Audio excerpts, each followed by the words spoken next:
नमस्कार, मी वृषाली पाटील बातमीपत्रात आपलं स्वागत करते। या बातमीपत्रात पाहणार आहोत छत्तीस जिल्ह्यातल्या 50 महत्त्वाच्या बातम्या।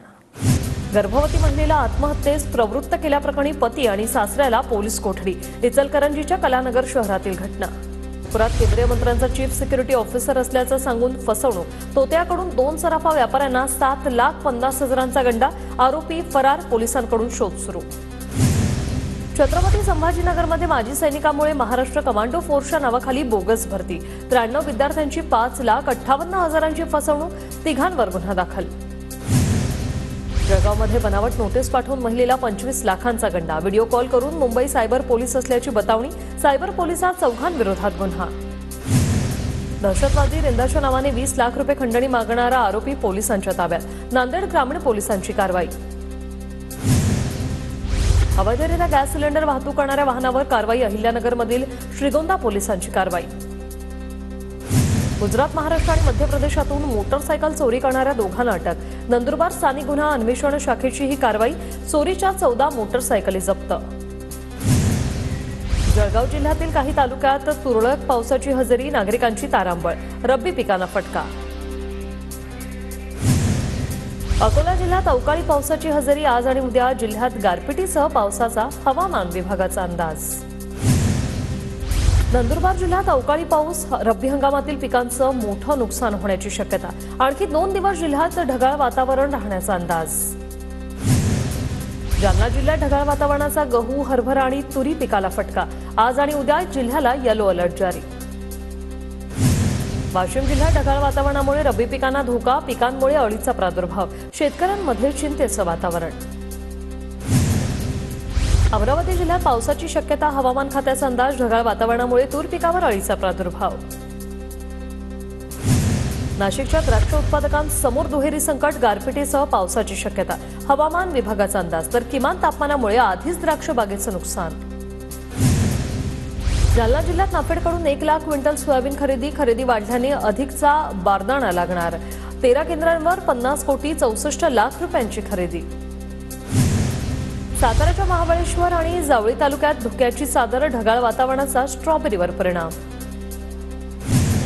सतत बदलत्या वातावरणामुळे शेती पिकांचं नुकसान। सांगली जिल्ह्यात शेतकऱ्यांकडून पिकांवर फवारणी सुरू।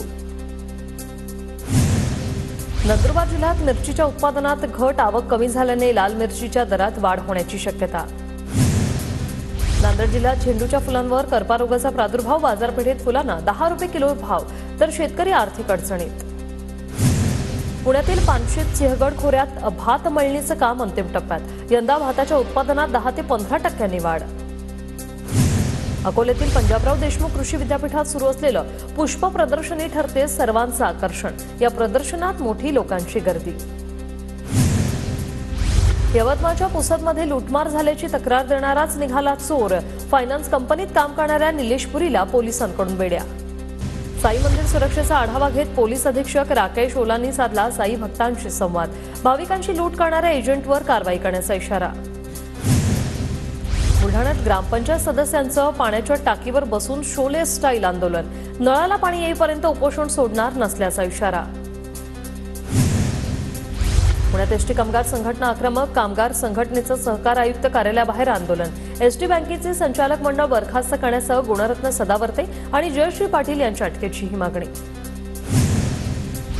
धुळ्यातील अक्कलपाडा धरणाच्या डाव्या उजव्या कालव्याला स्थानिक शेतकऱ्यांचा विरोध। आमदार राम मदान यांच्या सिमेंटच्या अस्तरीकरणाच्या मागणीला स्थानिक शेतकऱ्यांचा विरोध। धुळ्याच्या शिंदखेडा तहसील कार्यालयावर सोमनाथ सूर्यवंशी हत्येच्या निषेधार्थ मोर्चा। दोषींवर कठोर कारवाई करण्याची मागणी, तर सूर्यवंशी कुटुंबियांना 5 कोटींची मदत देण्याची मागणी। साताऱ्यात सरपंच परिषदेच्या वतीने जिल्हाधिकारी कार्यालयासमोर रास्ता रोको। बीड येथील सरपंच संतोष देशमुख यांच्या मारेकऱ्यांना अटक करून कठोर कारवाई करण्याची मागणी।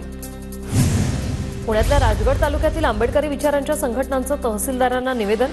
सोमनाथ सूर्यवंशी यांच्या पोलीस कोठडीत झालेल्या मृत्यूच्या घटनेचा करण्यात आला निषेध। जळगाव जिल्ह्यातील सावदा येथे राजानगर भागात प्रदूषित पाण्याचा मोठा पुरवठा। गेल्या 3 महिन्यांपासून दूषित पाणी येत असल्यानं नागरिकांनी मुख्याधिकारी कार्यालयात ठाण मांडून व्यक्त केला संताप। लातूरमध्ये एका कार्यक्रमासाठी 3 आमदार एकत्र। संभाजीराव पाटील निलंगेकर, अमित देशमुख आणि संजय बनसोडे यांची पहिल्यांदा सार्वजनिक कार्यक्रमासाठी उपस्थिती।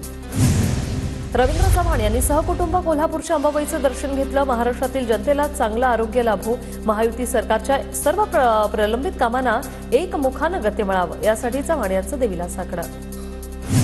भाजपचं 1 जानेवारीपासून सदस्य नोंदणी अभियान. वर्धा जिल्ह्यातील 3 लाख सदस्य नोंदण्यांचा मानस, तर 1 बूथवर 200 सदस्य नोंदणीचं उद्दिष्ट.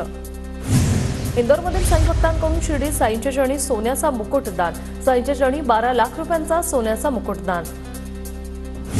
नवीन वर्षानिमित्त 1 जानेवारीला हनुमान चालिसाचं सामूहिक पठण होणार.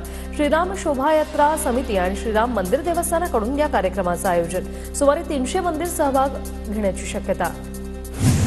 सोमवारी जेजुरीत सोमवती अमावस्या यात्रा. जेजुरी गडावरून दुपारी 1 वाजता पालखीचं करहा स्नानासाठी प्रस्थान. सिंधुदुर्ग जिल्ह्यातील मालवणच्या तारकर्ली बीचवर झुंडीने डॉल्फिन माशांचं दर्शन. डॉल्फिन माशांचा समुद्रात समूहानं मुक्त विहाराचा व्हिडिओ सोशल मीडियावर व्हायरल. चंद्रपुरात सारस पक्ष्यांच्या अधिवास रक्षणासाठी वनविभाग सरसावला. पक्षी संवर्धनासाठी बल्लारपूर तालुक्यातील इटोली आणि मानोरा येथे करण्यात आलं नियोजन. सारस पक्ष्याच्या अधिवास रक्षणासाठी पक्षीप्रेमींचाही सहभाग.